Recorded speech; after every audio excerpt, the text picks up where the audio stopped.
ಕನ್ನಡ 6ನೇ ತರಗತಿ ಪೂರಕ. ಹುಚ್ಚುಹುರುಳು. ಕೃತಿಕಾರರ ಪರಿಚಯ. ಕವಿ ರಾಯಸಂ ಭೀಮಸೇನ ರಾವ್. ಜನನ 1913.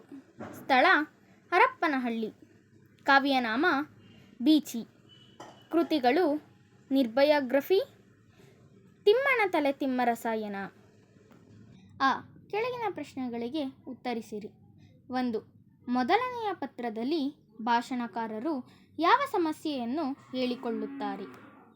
ಮೊದಲನೆಯ ಪತ್ರದಲ್ಲಿ ಭಾಷಣಕಾರರು ತಮ್ಮ ಪ್ರವಾಸದ ಖರ್ಚು ಮತ್ತು ತಮ್ಮ 3ನೇ ಮಗುವನ್ನು ಕರೆದುಕೊಂಡೇ ಬರಬೇಕಾದ ಅನಿವಾರ್ಯತೆಯನ್ನು ತಿಳಿಸುತ್ತಾರೆ.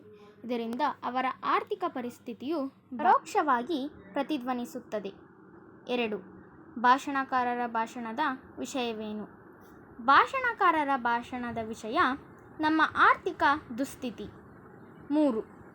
ಭಾಷಣಕಾರರಿಗೆ ಪತ್ರ ಬರೆದವರು ಯಾರು? ಭಾಷಣಕಾರರಿಗೆ ಪತ್ರ ಬರೆದವರು ನಾಡಹಬ್ಬ ಸಮಿತಿಯ ಕಾರ್ಯದರ್ಶಿಗಳು. 4. ಭಾಷಣಕಾರರ ಭಾಷಣ ರದ್ದುಪಡಿಸಲು ಕಾರಣವೇನು? ಭಾಷಣಕಾರರ ಭಾಷಣ ರದ್ದುಪಡಿಸಲು ಕಾರಣ ನಾಡಹಬ್ಬ ಸಮಿತಿಯ ಆರ್ಥಿಕ ದುಸ್ಥಿತಿ. 5. ಭಾಷಣಕಾರರ ಸಮಸ್ಯೆಗೆ ಕಾರ್ಯದರ್ಶಿಗಳ ಕೊನೆಯ ಉತ್ತರವೇನು? ಭಾಷಣಕಾರರ ಸಮಸ್ಯೆಗೆ ಕಾರ್ಯದರ್ಶಿಗಳ ಕೊನೆಯ ಉತ್ತರ ಹೀಗಿದೆ: ತಾವು ದಯವಿಟ್ಟು ಹೊರಡಬೇಡಿ. ತಮ್ಮ ಭಾಷಣದ ಕಾರ್ಯವನ್ನು ರದ್ದುಗೊಳಿಸಲಾಗಿದೆ. ಇದಕ್ಕೆ ಕಾರಣ ನಮ್ಮ ಆರ್ಥಿಕ ದುಸ್ಥಿತಿ.